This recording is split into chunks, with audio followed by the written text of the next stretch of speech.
Sometimes one small moment changes everything. I used to think my best friend was just teasing me, that his words were nothing but a joke. But that one night, the look in his eyes told a story my heart wasn't ready to hear. They say real love doesn't need grand confessions. Sometimes, it hides in laughter, in silence, in the space between two people too afraid to admit what they already feel. This isn't just a story about friendship.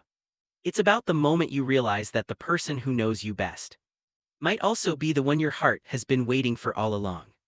So sit back, take a deep breath, because what started as a joke became something neither of us could walk away from. Cloud Red. Sometimes, love finds us in the places we least expect. This is a story about friendship, trust, and that thin, blurry line between simple affection and something deeper, something passionate, something real. I thought my best friend was joking when he teased me about being closer than just friends. I laughed it off, told him he was being ridiculous. But that night when he looked at me with eyes filled with something I hadn't seen before, I realized it wasn't a joke. And what happened next changed everything between us forever. Friendship is a strange thing. It grows quietly, almost without us noticing. Then one day you look back and realize just how much space that person has taken up in your life. For me, that person was Leo. We met during our sophomore year of college. He was the loud one, the guy who knew everyone at the party, who could charm professors into giving extensions and somehow convince total strangers to share their fries at midnight. I, on the other hand, was the quiet one, the observer. I noticed how people talked, remembered small details, and laughed softly instead of loudly. Despite our differences, we were drawn to each other. Late-night study sessions turned into long drives with no destination. Over time, we built something solid, a rhythm, a trust. Leo was the one I called when life felt too heavy, and I was the one he turned to when his confidence cracked. By the time we graduated, our bond felt unshakable, like family. That's why that Friday night caught me completely off guard. It was supposed to be just another easy, mindless evening. I showed up at his apartment carrying takeout boxes stacked high in my arms, the smell of burgers and fries filling the hallway before I even knocked. He opened the door with that familiar grin, messy brown hair in his eyes, an old hoodie and mismatched socks. Typical Leo, I teased. Delivery boy, my hero, he said dramatically, stepping aside. Pretty sure heroes get paid, I replied. You'll be compensated with beer and my eternal gratitude, he joked, already pulling 2 bottles from the fridge. We fell back into our usual rhythm, food, laughter, and a dumb comedy movie we'd seen a dozen times before. Leo sprawled across the couch, taking up more space than necessary while I sat upright, trying not to spill ketchup on his blanket. Halfway through the movie, as the laugh track echoed from the TV, Leo shifted, stretching out until his arm brushed against mine. He didn't move it. Neither did I. You ever think about the future? He asked suddenly, his tone casual but softer than usual. I glanced at him. What do you mean, like where we'll be in 10 years, married, single, still living in some tiny apartment together? He smiled, maybe, but if we're both still single by, I don't know, 35, let's make a pact. Pact? I asked, raising an eyebrow. Yeah, he said, grinning, that we'll end up together, you know, as backup. I froze, his words hung in the air like smoke. He was smiling, eyes playful, but there was something underneath it, something real. I forced a laugh and tossed a pillow at him. You're insane. He caught it easily, still smirking. I'm just saying, we already know each other's flaws. Why waste time dating strangers when we could just be each other's person? My chest tightened. Leo, I said lightly, you've had too much beer. Maybe, he shrugged, turning back to the TV, but he didn't laugh, didn't add another joke, and in that silence I realized my heart was racing. That night, after I left his apartment, I couldn't sleep. I lay in bed staring at the ceiling, Leo's words replaying in my head. We could just be each other's person. I told myself it was a joke, that he didn't mean it. But the look in his eyes, that faint sadness behind his smile, wouldn't leave me. I kept replaying the moment, the brush of his arm, the way my skin tingled, the way my laugh had sounded forced even to me. Why did it bother me so much? Because deep down I already knew the truth. It wasn't a joke, and what terrified me most was realizing I didn't want it to be. The next morning, I dragged myself to the cafe where Leo and I always met for coffee on Saturdays. He was already there, sitting by the window, sipping his latte with that familiar smug expression. "You look like hell," he said as I sat down. "Didn't sleep much," I muttered. He grinned. "What, too busy dreaming about me?" I froze mid-sip. He said it casually like always, but my body betrayed me. Heat rushed to my face and I had to look away. He noticed. His grin faltered for just a second. I forced a laugh. "You wish." But inside something ached, because maybe he wasn't wrong. The rest of the day felt different. We went through our usual routine: grocery shopping, arguing over cereal brands, playing video games until our eyes blurred, but everything felt charged now. Every glance, every touch carried something unspoken. At one point, when his hand brushed mine as we both reached for the same controller, I flinched, not from discomfort but from the spark that shot through me. He noticed. He didn't say anything, but his smirk softened into something quieter, something I couldn't name. That night, as I stood by his door ready to leave, I hesitated. I wanted to ask him if he really meant what he'd said, but the words wouldn't come. So I just said, "See you tomorrow." He smiled, that familiar crooked smile, always. And for the first time in years, I realized I didn't know what always meant anymore. The week after Leo's joke felt different, subtle but undeniable.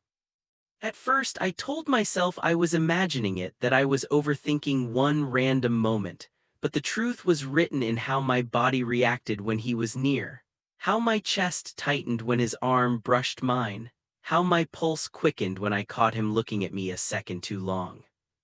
It was like I'd suddenly become hyper-aware of him, the sound of his laugh, the curve of his jaw, the warmth of his presence when he stood too close. Things I'd noticed 1,000 times before now carried weight. We were at his apartment that Wednesday evening, controllers in hand, locked in a fierce battle on the screen. Leo leaned forward, tongue pressed to the corner of his mouth in concentration. I tried to focus, but my eyes kept drifting to the way the TV light flickered across his face, the way his hoodie stretched over his shoulders, the way his lips moved when he muttered to himself. I'd been staring too long. He paused the game, turning toward me with a playful squint. "Dude, you're distracted." My throat tightened. "No, I'm not. You're just terrible at this game." He grinned, leaning back against the couch. Sure." Then his eyes lingered, steady, searching. The grin softened into something else, something that made my stomach twist. I quickly turned back to the screen, fumbling to restart the match, but my hands were trembling just enough for him to notice. The tension only grew as the week went on. On Friday night, we ordered pizza like we always did. When the delivery guy left, we sat cross-legged on the floor, eating straight from the box and arguing about toppings. Leo reached for the last slice at the same time I did. Our fingers brushed.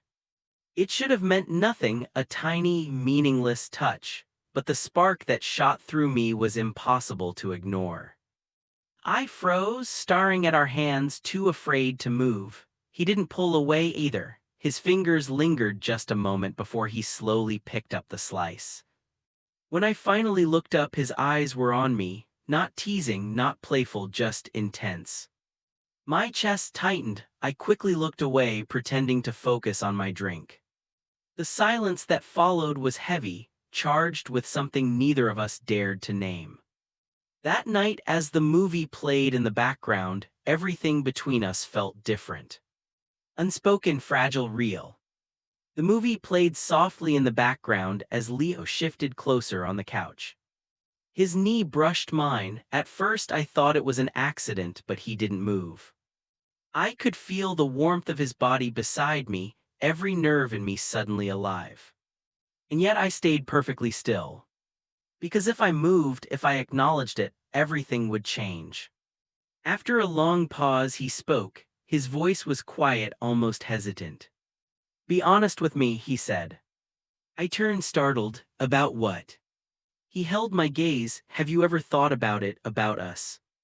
The words hit me like a punch. My mouth went dry. "About what? What do you mean?" He didn't look away. His eyes were steady, open, vulnerable. "About being more than just friends." My heart slammed against my ribs. I wanted to laugh, to make a joke, to make the tension disappear, but I couldn't. His gaze was too real, too sincere. I opened my mouth, but the words tangled in my throat. "Leo," I whispered, but nothing else came out. The silence stretched between us. For a moment, I saw something flicker across his face, fear. Then he smirked, leaning back with a shrug. "Relax, man, I'm just messing with you." He grabbed the remote and unpaused the movie, eyes on the screen, but I knew he wasn't joking. And the terrifying part, neither was I. For the rest of the weekend, his words haunted me. "Have you ever thought about it?" The truth was I had. I just never admitted it, not even to myself. Because admitting it meant risking everything, our friendship, our history, the one person who knew me better than anyone else. But now that the question was out there, I couldn't bury it anymore. I caught myself watching him more closely, the way his laugh made his eyes crinkle, the way his hand rested on the back of the couch when we sat together, the way his scent lingered on my hoodie after I borrowed it. I hated how much I noticed. I hated how much I wanted. Sunday night came. As I walked home after another evening at his place, the city lights blurred around me. My thoughts were too loud, too restless. Was I reading too much into it? Was Leo serious? Or was I just desperate to find something that wasn't there? But deep down, I already knew the answer. There was something between us, something unspoken, something dangerous. And whether I liked it or not, it was growing stronger every day. The storm rolled in without warning. By evening, the sky had turned a bruised gray, thunder rumbling in the distance. I'd been at Leo's place all afternoon. He begged me to come over, claiming he needed moral support while reorganizing his apartment, which really meant I did most of the work while he sat on the floor making playlists and cracking jokes. By the time the rain started, the apartment looked cleaner, but my thoughts were chaos. "Looks like you're stuck here tonight," Leo said, peering out the window as lightning flashed. Sheets of rain slammed against the glass, wind howling between the buildings. I laughed softly, though my chest tightened at the thought. "I can drive in rain, it's not a big deal." Leo turned toward me, raising an eyebrow. "You seriously want to risk hydroplaning just because you don't want to hang out with me a little longer?" His tone was playful, but there was something quieter underneath, something almost hopeful. I hesitated, then sighed. "Fine, you win." "Good," he said with a grin, grabbing 2 blankets from the closet. "Slumber party it is." We ended up on the couch, wrapped in blankets, half watching a movie neither of us cared about. Outside, the storm raged, thunder shaking the windows, rain pounding like 1,000 tiny drums. But it wasn't the storm that had my attention. It was him. The way his shoulder pressed against mine beneath the blanket. The way his breath brushed my cheek when he leaned closer to whisper some sarcastic remark about the movie. The way his warmth made it impossible to focus on anything else. Every second felt charged. Every accidental touch set my thoughts spinning. Halfway through the film, the lights flickered, once, twice, and then the apartment went dark. The screen went black, the hum of the fridge faded. Silence filled the space, broken only by the roar of the storm outside. "Well," Leo said after a moment, his voice low in the dark. "Guess it's just us now." Something in his tone made my heart skip a beat. My chest ached with the weight of everything we weren't saying. The air between us was thick with memories, laughter, secrets, all the moments that led to this one. Finally, Leo broke the silence. "Do you ever think about that night?" he asked, his voice barely louder than the whisper of the wind. I didn't look at him right away. "Every day," I said quietly.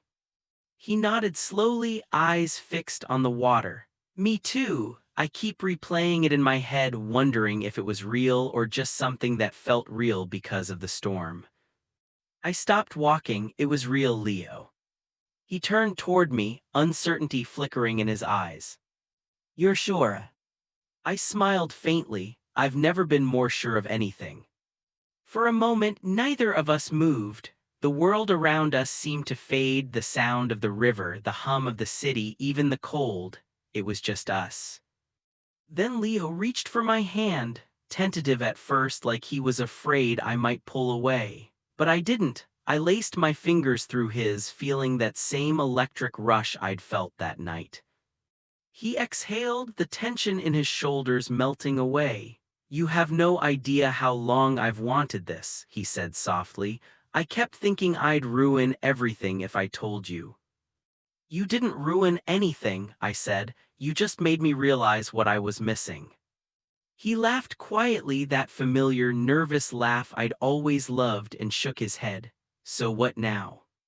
I looked out at the water shimmering under the streetlights. "Now we stop pretending," I said. "No more running from what this is." He squeezed my hand, his thumb brushing lightly over my skin. "Then I guess this is the start of something new." I smiled, meeting his gaze. "Yeah, something real."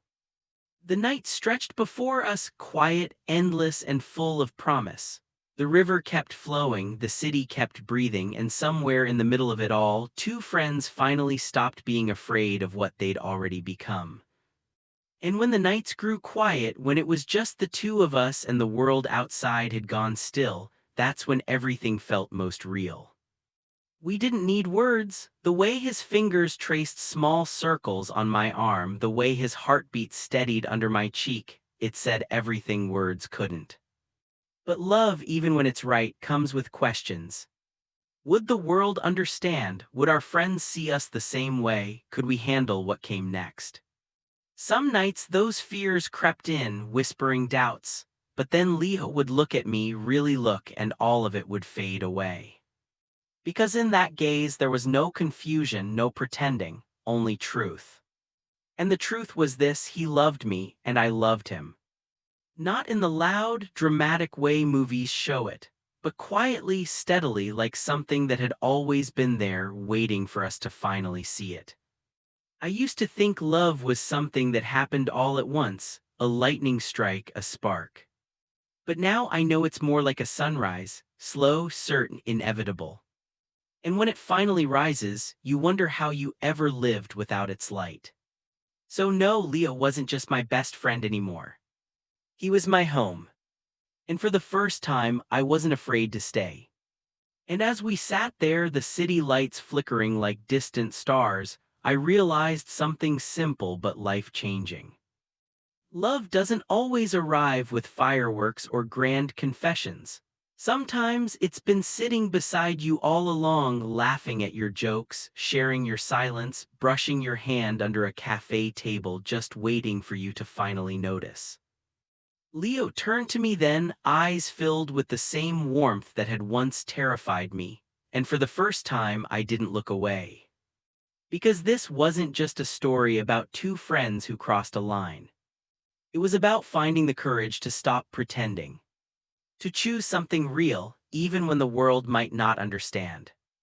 That night, under the quiet hum of the city, we didn't need any more promises. We just sat there, two hearts that had finally stopped running, knowing that whatever came next, we'd face it together. I used to think Leo's offer was just a joke. But it became the most beautiful truth of my life. He wasn't just my best friend, he was my home, my heart, my forever. And together we chose love, cloud red. Days turned into weeks, and somehow life felt different now. Leo and I didn't have all the answers, maybe we never would, but for the first time that didn't scare me. Because love doesn't always shout. Sometimes it whispers hidden in late-night talks, quiet laughter, and the warmth of someone who truly sees you. I used to think Leo's teasing was just a joke. But it was. It was his way of saying what words never could, that somewhere between friendship and forever, we had already found each other. And as his fingers intertwined with mine, I realized love had always been there. We just needed the courage to call it what it was, red. If this story touched your heart, backhand index pointing right, don't forget to like, share, and comment below. And make sure to subscribe for more stories like this. Because sometimes love finds us in the most unexpected places. Cloud sparkles.